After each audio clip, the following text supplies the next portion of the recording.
गायत्री मंत्रेण पात्राणि प्रोक्षयेत्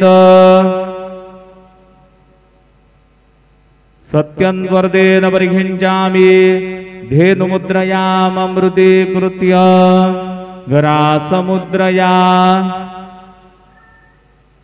ॐ प्राणाय स्वाहा ॐ अपानाय स्वाहा ॐ व्यानाय स्वाहा ॐ उदानाय स्वाहा ॐ समानाय स्वाहा ॐ ब्रह्मणे नमः। नैवेद्यमध्ये पानीयं समर्पयामि पुनर्नैवेद्यं निवेदयामि।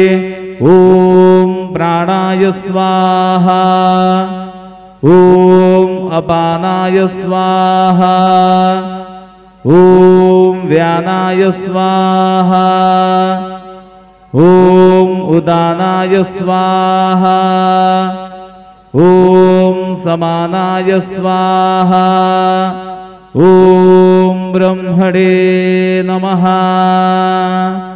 नैवेद्यं समर्पयामि हस्तप्रक्षालनं समर्पयामि मुखप्रक्षालनं समर्पयामि। शेषोपचारार्थे प्रार्थनापूर्वक नमस्कारं करोमि।